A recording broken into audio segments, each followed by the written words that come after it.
We're live. Welcome to the Shark Bone Podcast. This is Pod Chatter number 21 being recorded on Sunday, December 18th, 2016. My name is Devon. I'm Christopher. And we are both ill.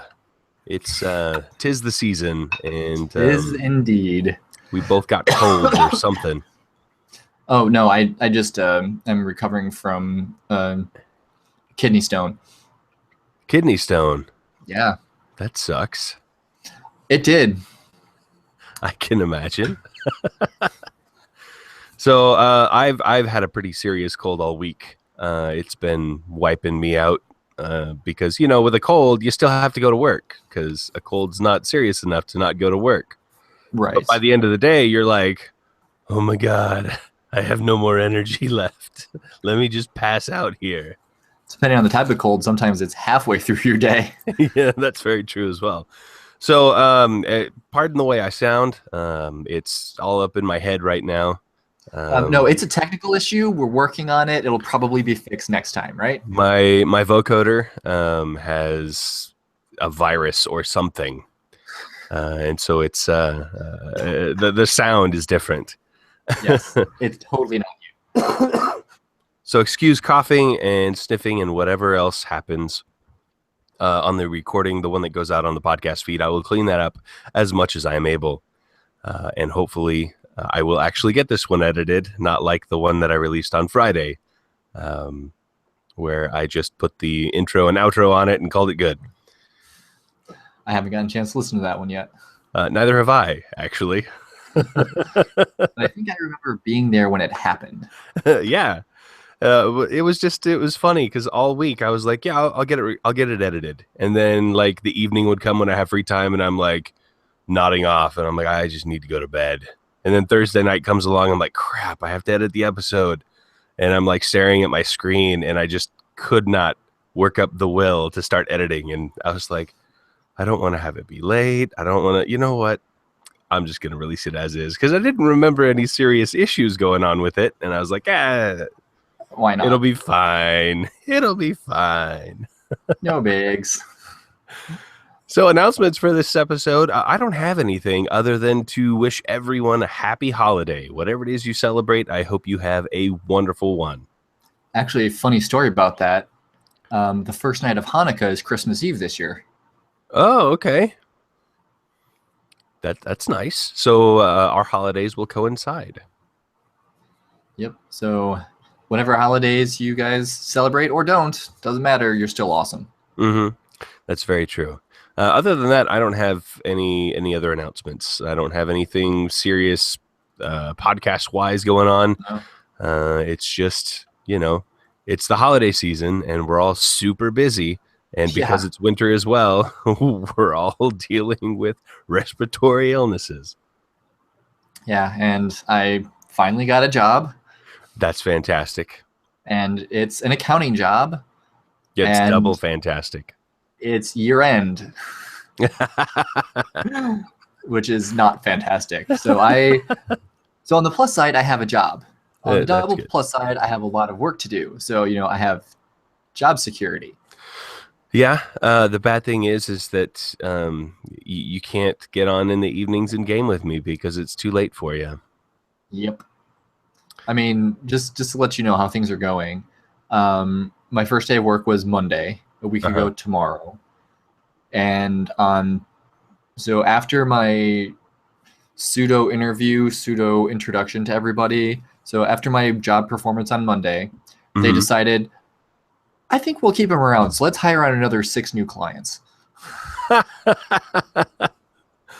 Nice.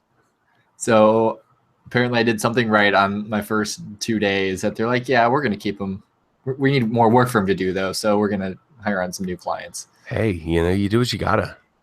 So I'm super excited. You know, this is the first time since I graduated almost a decade ago with an accounting degree that I'm actually doing actual accounting work. That's good. That's very good. I couldn't do accounting. I hate accounting. I took an accounting class in college and was like, you know what? Accounting's not for me. Not everything's for everybody. Nope, that's very true. I mean, I'm Excellent. good with accounting because I'm a rules lawyer. Yeah, well, also you like accounting. Numbers don't lie, people do. That's very true. And I deal with a lot of liars in my job, and Yeah.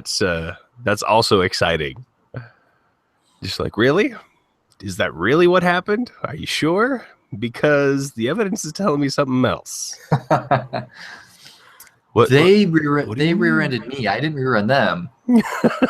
And why is your front bumper missing and the back bumper's fine? Well, because he rear-ended me with his rear bumper. I've actually seen that happen. It doesn't surprise me that you would have. Awesome. So let's get into the episode proper for today. Our Pod Chatter episodes are episodes where Christopher and I just get on and we talk about something that is geeky or something that relates to gaming or just something we want to talk about. Like that time we talked about Stargate. We're gonna have to talk about Star Wars one time too. Right, because Rogue One just launched. Yes. And oh my And gosh, that was amazing. Spoiler-free review. It hit all of the right notes. And this morning at breakfast, my wife and I were talking. We're like, okay, a good starting off point for someone to start watching the Star Wars saga, would Rogue One be the new It place? And we both agreed that Rogue One would be a wonderful place for people to start watching Star Wars if they haven't seen anything of it before. Okay.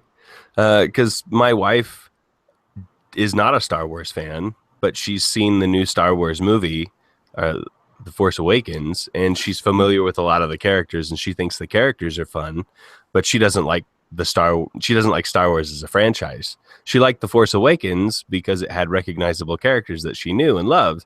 But Rogue One, she's like, I'm not really interested in seeing it because it doesn't have any of the characters I want to see in it. Well, that's fair. So maybe I'll convince her to go see it and see if that turns her into a Star Wars fan. We'll see. I don't know. I was like, it's got a female lead. I hear that she's pretty badass. And oh yeah, they're all very badass. Yeah, I mean, I think this movie's for you, babe. And she's like, no, thanks. Excuse me. I was like, okay, that's fair. I mean, it's your decision. We'll see where we go. Okay, so yeah, mixing sci-fi and fantasy. That's also relatable to Star Wars, which is why I'm really glad that our patrons actually picked this topic. And as a reminder, this episode is brought to you by our wonderful Patreons over on patreon.com. If you would like to become a patron, just go to patreon.com/sharkbonepodcast and you can support the show in some background capacities, and it'll be a lot of fun. I think it's a lot of fun.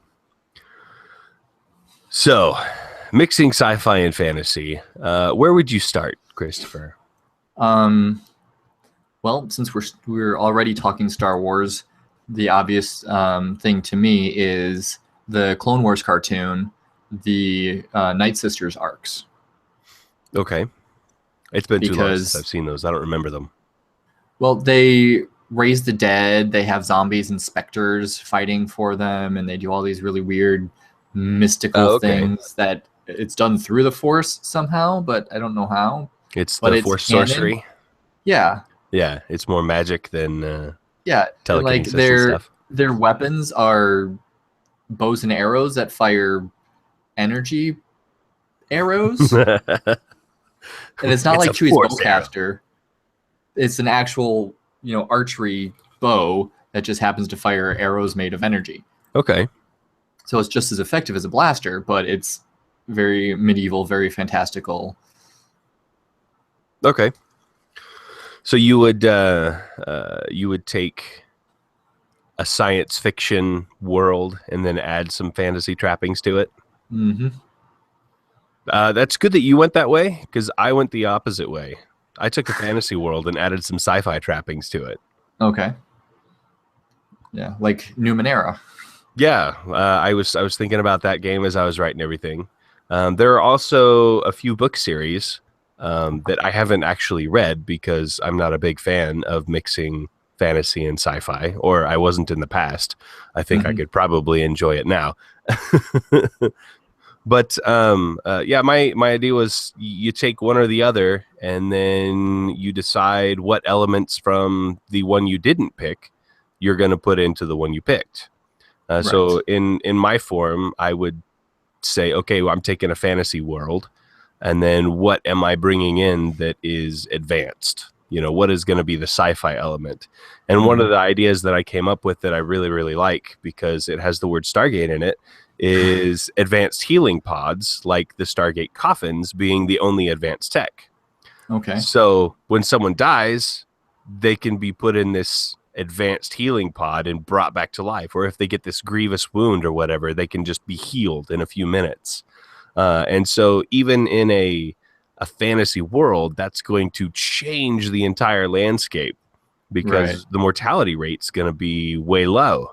Well, it Well, depends because is are the sarcophagi only used by the elite and the rich, well, or is it commonly available to everyone? that is a question you would have to answer as you're putting the world together. Are In there my enough to idea, go around? yeah, I think that it would be like every town would have one. So that if anyone gets wounded or if anyone gets killed or whatever, they can be taken into town and placed in the coffin.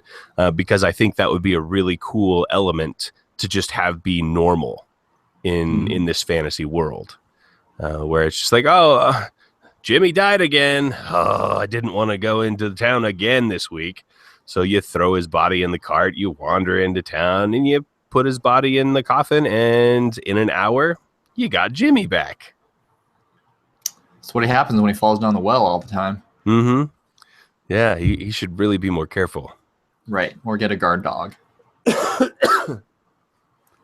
Mm-hmm. So does I don't know if we're getting too into the minutia, but does it also extend life like the sarcophagus does, or is it just healing? No, I think it would also extend life. And I haven't decided whether I would like the drawbacks that the Stargate coffins have. You know, Hmm. where they start to unhinge your psyche a little bit, and the longer you go, the more disconnected you become from reality and from your humanity. So I don't know if I would want that to be in there or not. I mean, there are interesting story possibilities either way. I think it worked great in Stargate to explain why the entire enemy, quote unquote, enemy race was, you know, lawful evil. Yeah, yeah. The Goa'uld were super bad guys, and And then the when coffins we met explained that all. when we finally met the Tok'ra, we're like, okay, so this is what they were like before, so we can Mm-hmm. kind of see what is put it right there in front of you, black and white. This is why the sarcophagus is so bad for you Mm-hmm. because the Tok'ra are nice people. They are symbiotic with their hosts, whereas the Goa'uld are evil and they're parasitic. They take over. They don't care about anything else. Mm-hmm. Just unhinged. But if you're using it for the normal common folk, I don't think the long-term insanity will work too well. Yeah, it would make things really strange in normal everyday life. Yeah. And who knows, maybe it has two settings. You know, the heal and resurrection setting or whatever doesn't cause the insanity. But if you have enough money or whatever to pay for the life prolonging treatment, then maybe it does unhinge you a little bit. The first 500 years, you're okay. But every 100 after that, your sanity drops by 10. That could make you quite crazy quite quickly. Relatively quickly. If you're I mean, talking Call of Cthulhu sanity and your sanity starts at like 80, then you've got a good 800 years before you are completely and irrevocably insane. that's true. I guess it depends on um, where your sanity starts at. Yeah. If you've already got someone who's at a 30, they're going to go downhill Yeah, really quick. really, really quick. Yeah. Another example that I thought of for mixing the two is Warhammer 40K. Okay. I don't know how familiar you are with that. Not really, but I've heard that there's a lot of elements of both in it. Yeah, because the whole idea behind a quick 40K history lesson is the Emperor of Man united all of humanity amongst the stars, created this glorious imperium, created Space Marines, which are his genetically altered super soldiers, to bring peace to the galaxy. Well, something went wrong, and some of the Space Marines got corrupted by the Chaos Gods, and they tried to kill the Emperor. Managed to only mortally wound him, but he was literally the greatest psyker of all time, holding together everything in the Imperium. And when he was mortally wounded, most things shut down. You know, it became a dark age. A lot of technology was lost, a lot of knowledge. So everything started becoming more ritualistic. For example, if you didn't perform the oil purity ritual on your vehicle, the machine spirit would get mad and the engine would seize up because you did not properly treat it. Huh.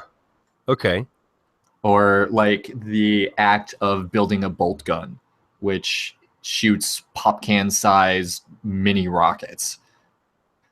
Okay. The act of building it, you don't just go to a factory and watch it come off the assembly line. You have to do the proper procedure and say the right litanies as you're attaching the pieces and components together, because if you don't do the right litany, then the pistols or the gun's not going to be built properly, it's not going to work right, and it's going to be subpar. So you have to say the litany of faith in detail every single time you do it. So you kind of have like a regression of culture from this advanced sci-fi society, and then all of a sudden they're a little more backward and fantasy, right, with all of this advanced technology.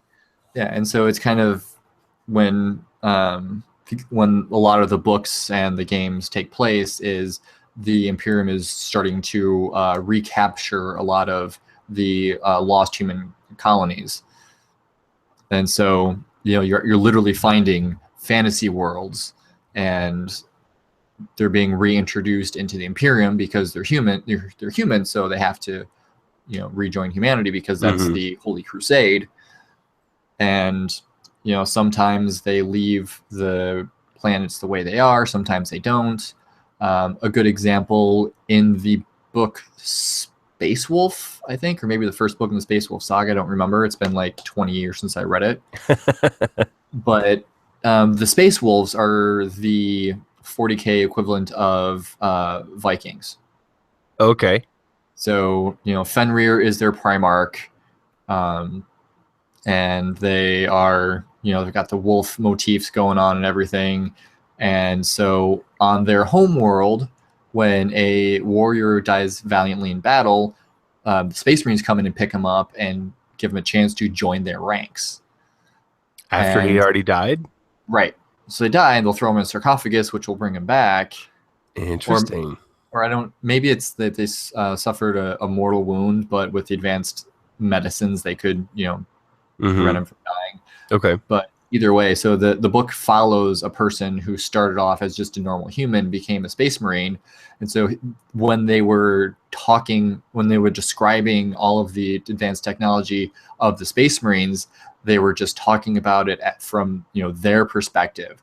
So when he pulled out a pistol and shot a monster, he described it as the stranger pulled out a small length of metal, and with a crack of thunder, magically a hole appeared in the monster's head and was defeated. All he did was he pulled out his gun and blasted the thing to pieces. Yeah. He was like, oh my gosh, he said a prayer, you heard a report of thunder, and then all of a sudden there was a hole in his head. He must be sent from the gods. I dig it. So that would be a fun thing as well. A lot of medieval and fantasy influences in the Imperium of Man, even though they should all die a horrible death because humanity is awful. They are the bad guys of the setting. You'll get no argument from me.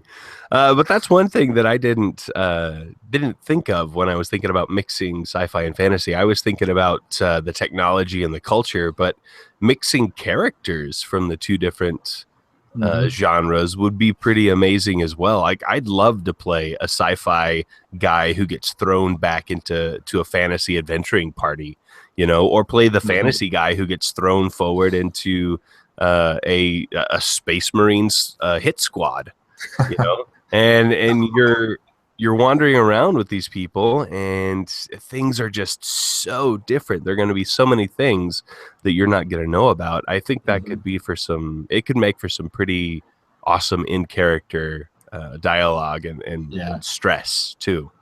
especially when like you have no idea what the hell's going on Yeah. because Hmm. you just like appear in the middle of a battle. All of a sudden, you're like, what? Yeah. Well, I mean, can you imagine an advanced personal armor suit, like advanced wholly enclosed armor Mm-hmm. guy getting warped back into some fantastic world, and he like warps in the middle of a cabal of wizards who are casting a ritual. So there's just all these people in robes who are chanting and rocking back and forth, and their fingers are tracing weird symbols in the air, and they're like actually leaving glittering, trails of light in the air. And he's just looking at it and like, that's that's impossible. The laws of physics do not allow for this. What is going on? Yeah, That and could make for some good times. some of the fun things about going backwards as opposed to forward, so throwing the sci-fi into the fantasy, is that yeah, you've transported back in time, you're in this fantastical world, you have this super advanced powered armor suit from 8,000 years in the future, you're invincible, your weapons are unstoppable, you're a one-man killing machine until your battery runs out. Mm-hmm. Yeah, the thing about technology is that it requires maintenance. It requires Mm-hmm. maintenance and upkeep. And if you're not qualified to do that, or if you don't have the necessary tools to do that, eventually all of your advantages are going to go away. Yeah, so you have to hoard your resources and use them when only absolutely necessary because you don't know when you're going to be able to plug it into charge. Mm-hmm. Unless, of course, it's a biomechanoid and it just, needs to sleep. Or it just needs to eat a village. Yeah, or like a dozen villagers would be fine. Yeah. Just needs to replace the missing biomatter with some other biomatter. It's cool. So one of the ideas that I also came up with is it was kind of inspired by BattleTech. Okay. That you can have this fantasy world where there are advanced weapon systems that are being passed down from like parent to child in a family. So Mm-hmm. in BattleTech, they're the big mechs and stuff. Sometime in some of the societies and some of the cultures, I don't remember exactly which one because I've only The read inner a few of the sphere. novels. Well, no, the inner sphere and the clan both pass it down. But yeah, they have the giant mechs, and they're super valuable and they're super expensive to maintain and to build, and so they get passed down. They become like family heirlooms, Mm-hmm. and parent and child, and then that child becomes a parent, passes it down to their child, and so you have these mechs who have been tromping battlefields for who knows how many years.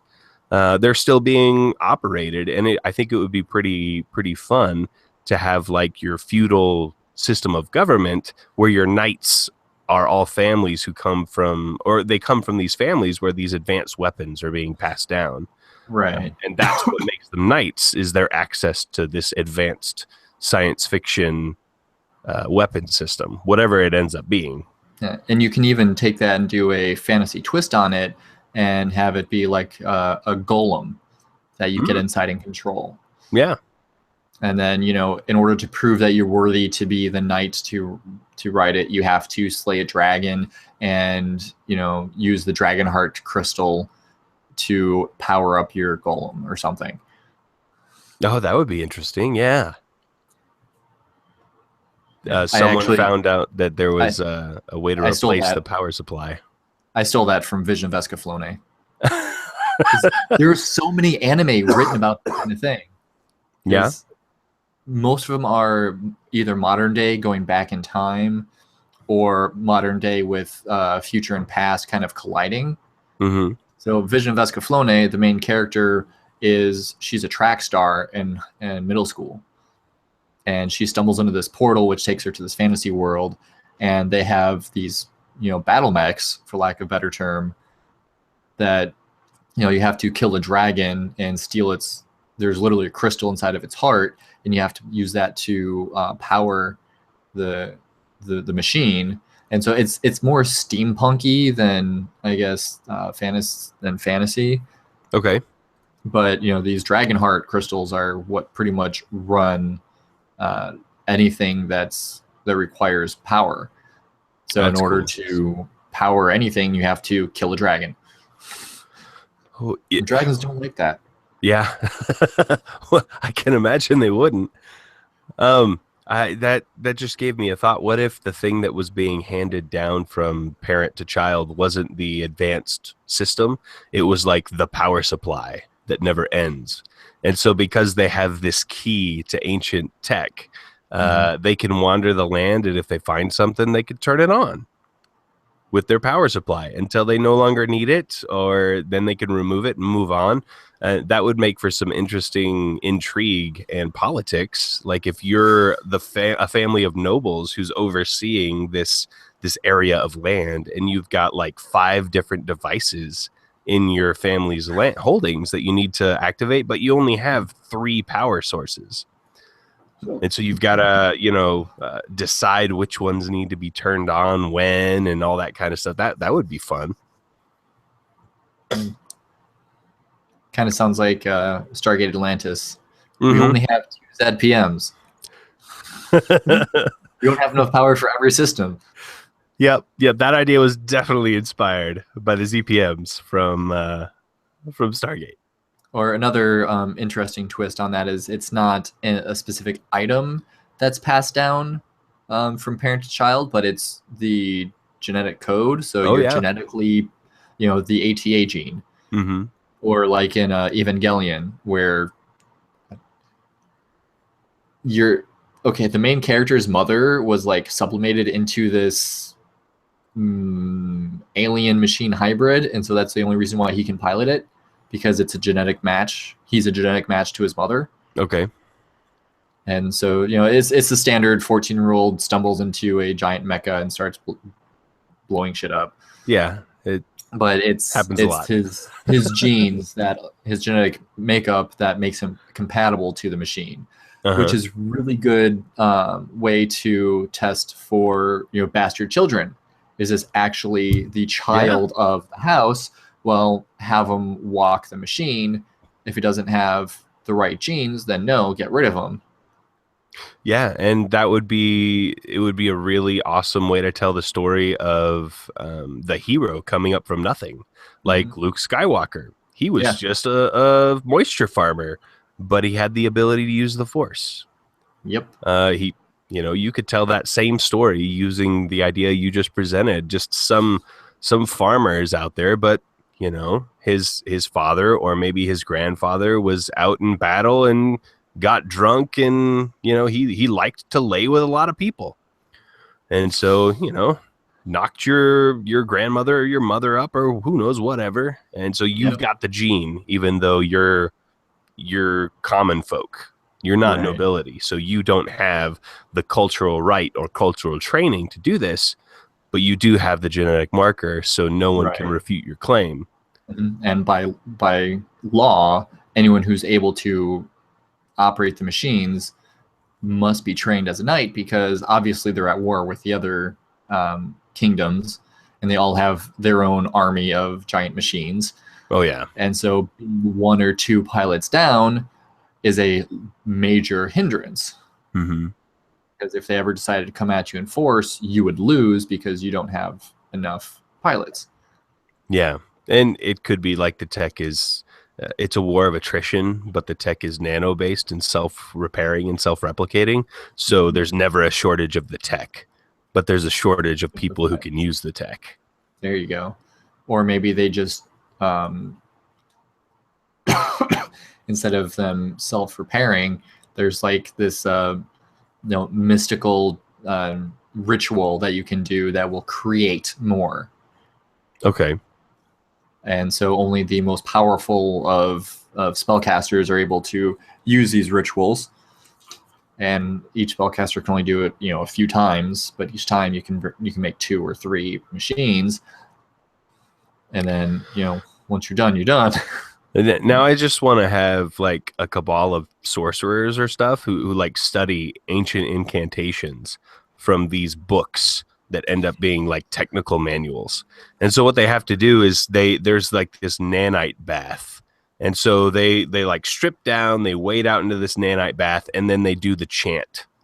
And they are consumed by the nanites in that while they're doing the chant, and the chant are the instructions for the nanites.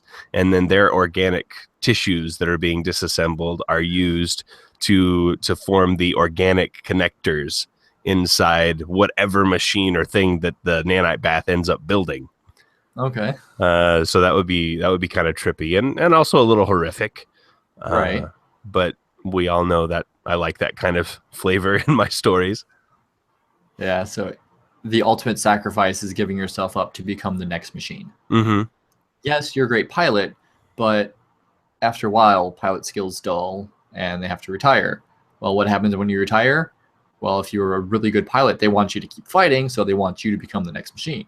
Yeah, I mean, it'd also be interesting if like some sliver of your personality were kept in the machine. So like when the machine is finished, you go up and you start talking to the machine, and it's already got a personality, it's already got a name, and that would be a great way to do like a generational game. Yeah, that would be fun. Like, so you choose 2 or 3 personality quirks from your current character and attribute that to the machine, and your new character is like the child or grandchild or whatever of the old character, and they have no idea why it has these personality quirks because it's a machine. It doesn't have personality. Yeah. Oh, that's fun. And of course, if you were taken into the bath to be used to create some kind of machine, then you would become an always servant, a forever servant, because the machine, of course, cannot override the pilot. The pilot's there to tell the machine what to do, and so the machine always has to obey all the commands given to it by the pilot. So that is like the ultimate sacrifice, because you are committing yourself to serve for the rest of your existence in whatever form that ends up taking. Yeah, you go from master to the slave. Mm-hmm. Interesting. So do you have any more ideas that you want to throw out? Well, a pretty easy way to throw more sci-fi fantasy trappings into your sci-fi is just a lot of sci-fi things have psionics, which or telepathy, or because even Star Trek, the Vulcans have the mind meld. There are several species out there that can read thoughts and emotions. And the Betazoid are telepathic. Lots of Kess's race is telekinetic, I think. And yeah, they also evolve into a form that sheds any kind of physical or corporeality. Yeah. Yeah. So now that I think about it, most of the TV shows and movies that we associate with sci-fi do have at least a little bit of fantasy sprinkled in there. Yeah. As far as elements being fantastic. Right. I mean, obviously you can't read someone's mind by just touching the right places on their forehead. Right. Or even the Vulcan nerve pinch, right? Mm-hmm. It's not a real thing. Not for humans anyway. But it works. Mm-hmm. Works for Vulcans, and it works for Lone Star from Spaceballs. I was actually thinking that's probably my favorite Vulcan nerve pinch scene ever. It's like, what are you doing? What are you doing? The Vulcan neck pinch? No, you got it too high. It's down closer where the shoulders meet the neck. Right here? You mean, yeah. Slump. Yep. And that was actually my first exposure to the Vulcan neck pinch. Really? Was in Spaceballs. I'd never seen Star Trek before. Huh. Okay. Because I saw Spaceballs in theaters. Oh, okay. And the first time I actually knew what Star Trek was and paid attention to it was Voyager. Oh, Like wow. I knew Star Trek was a thing growing up, but I didn't give a shit. I had Star Wars. I was good. Sure. Makes sense. And Yeah. Voyager as a first intro to Star Trek is pretty good, Yeah. I think. I mean, most people call me crazy for actually liking Voyager, but whatever. Screw you guys. I'm I allowed love my it. own opinion. Yeah, I mean, a lot of those old shows are super cheesy and whatever. Mm-hmm. But they also have some good storytelling and some wonderful ideas. And that's part of why I watch TV and shows in the first place, is Mm-hmm. because there are so many ideas. Like I'll see something like, oh, that would be awesome. And it either sparks a short story or just some notes on a page or an adventure or a campaign, whatever. Yeah, that's where I get most of my stories. I just steal whole cloth from books and TV shows and movies and just add enough fresh coat of paint that you can't tell what the serial number is anymore. Yeah, I still need to finish my Continuum ripoff and run that for a group someday, because That sounds I like it could be so fun. much love that story. Oh my goodness, I love Continuum. Stargate Continuum. That's what I'm talking about, not the TV show. Right, because you hadn't watched much of TV show Continuum. I've seen 1.5 seasons, I think. Like, I like it, but there are just so many other shows that my wife likes as well, and we watch together. Yeah. Most of my Uh, Netflix time is watching with her.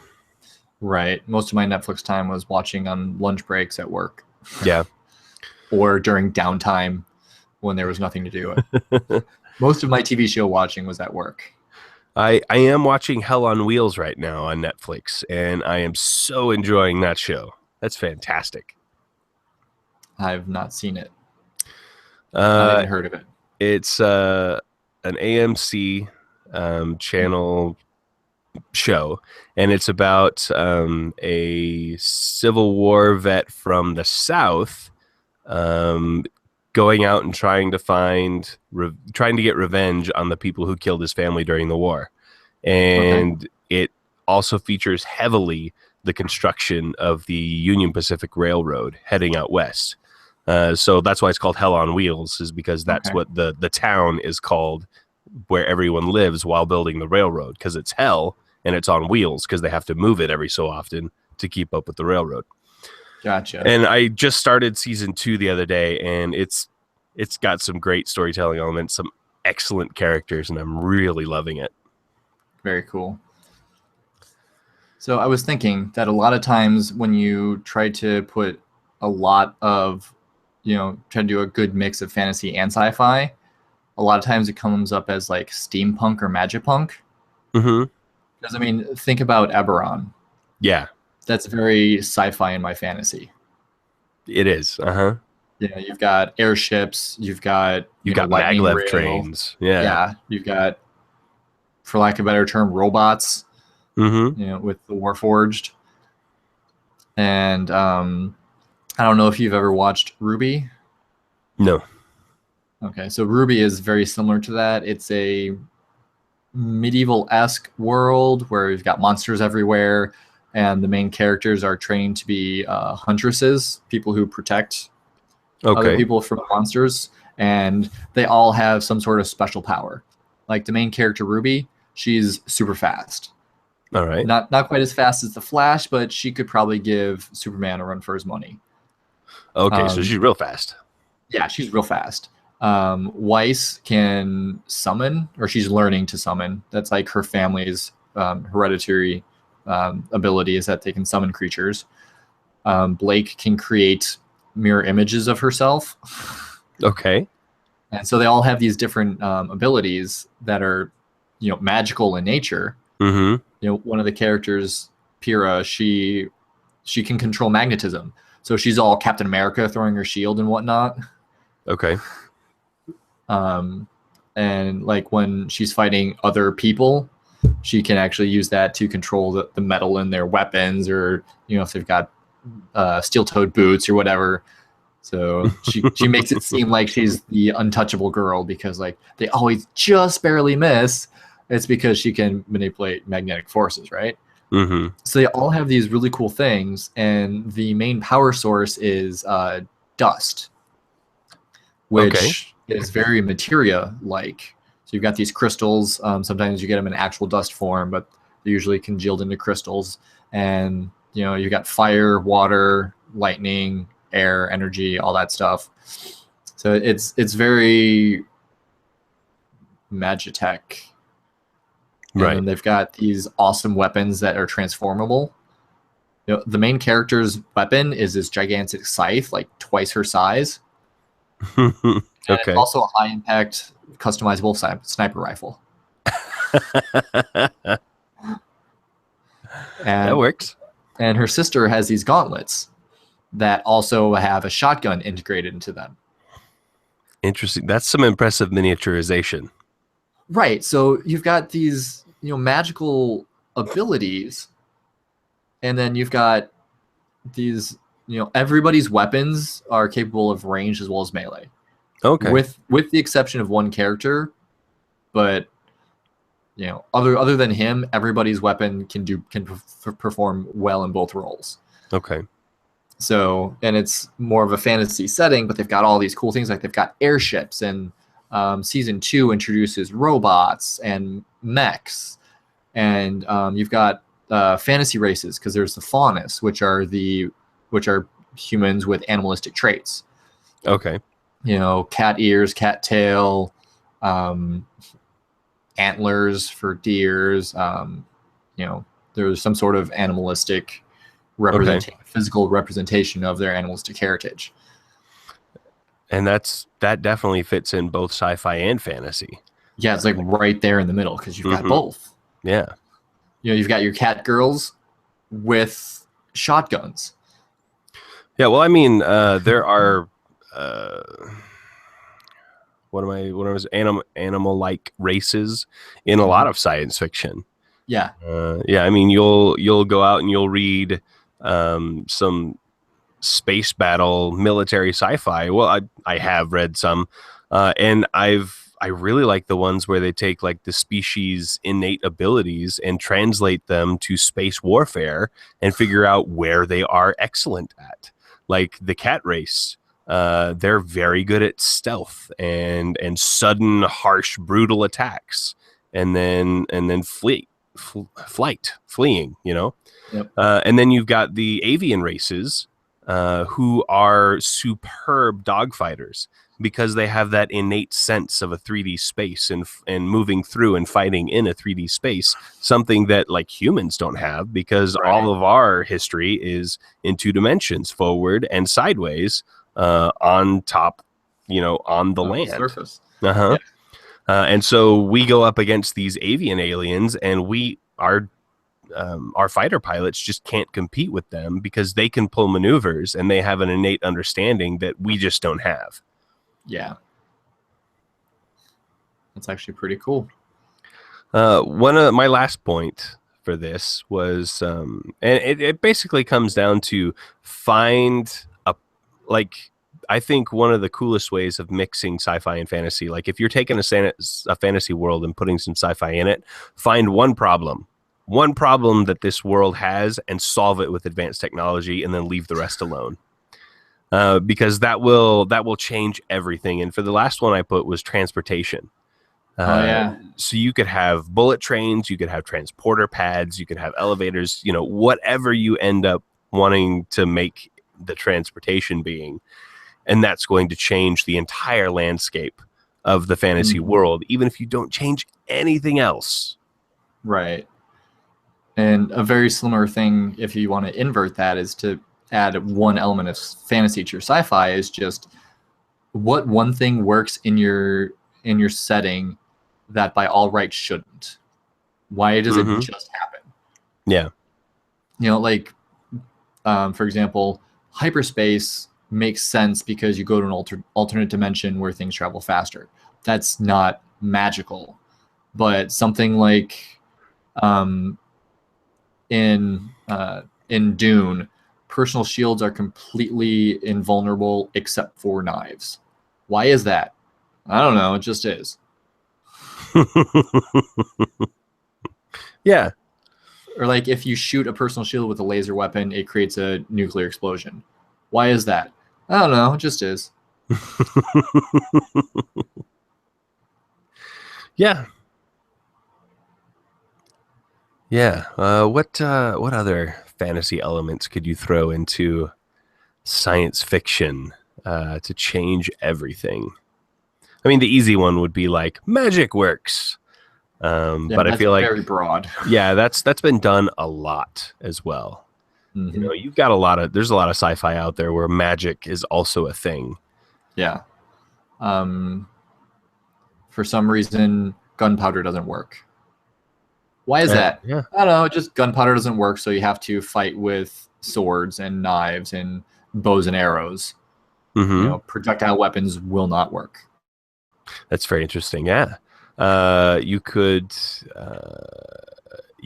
do like old style inspired pirate ships or Mm-hmm. spaceships. They have to be these giant constructions with huge sails coming off them because, in your world, the most efficient means of travel is solar wind and solar radiation or whatever. Yeah. So you can have those fantasy inspired pirate ship battles in the Mm-hmm. deep dark of space, because that is a trope you've brought in from fantasy Right. into And your to sci-fi. continue along with that is that for some reason ships don't need a hull to hold onto their atmosphere. So you can have open top ships like you did in the Age of Sail. Why is Yeah. that? Force fields, counter gravity, blah blah blah, whatever. It's cool. We're just going with it. Yeah, you could say that there is an artificial gravity generator inside the ship, and it's strong enough that it actually attracts and holds gases. Yeah, So why not? you don't need a force field to hold everything in because everything is just heavy enough to stay. And of course, you're going to have a lot of possibilities to have some weapons that create some kind of shockwave. So if you can get it inside their atmosphere and then detonate it, it'll just blow the entire atmosphere off the ship and suffocate Right. everyone. Yeah. Or you have to be wary of during boarding actions if someone kicks you hard enough and you go You go into outside the the gravity thing, into bubble. the drink, Yeah. and normally in the Age of Sail, you would just fall into the water and you might be able to get picked up. You're in space. You're not going to survive long. Yeah. Or someone could throw you far enough up that you leave the gravity well vacuum, whatever, or the gravity well bubble, and you just keep floating upward and onward for forever. That would be interesting. That would be a very interesting mix of sci-fi and fantasy. Yeah. Or like, going back to the gunpowder doesn't work example. Maybe gunpowder, it's not that gunpowder doesn't work, but it was never developed. And Mm-hmm. so instead they have more fantasy-esque, glowing crystals that shoot energy beams instead of guns that shoot bullets. Or maybe, their technology took a certain way, and so magnetics are super There you powerful go. and they're prevalent and everything. So like everyone's got a rail gun instead of using a controlled explosion to propel a Why would projectile. you have a controlled explosion that close to your body? Why don't you just put it away? It's easier. Yeah, it's safer. Yeah. It's a smart way to do things. Uh-huh. So yeah, that'd be super interesting. Just I think. one thing in the history has changed due to magical something or other, and then just extrapolate from there. How would that change everything? Yeah. So, do you have anything else you want to throw out there, or are we ready to wrap this one up? I have nothing else. Alrighty. Well, then we'll leave this episode here. Thanks everyone for joining us. I hope you were inspired by the ideas and the talk that we had. If you have any show topic suggestions, just go ahead and email them to sharkbonecast@gmail.com, or you can hit me up on Twitter @shark_bone. And I am at Eldritch Fire. And with that, I'll just say good day and join the frenzy. Have a good one, y'all. And remember, always check for mixing percentages.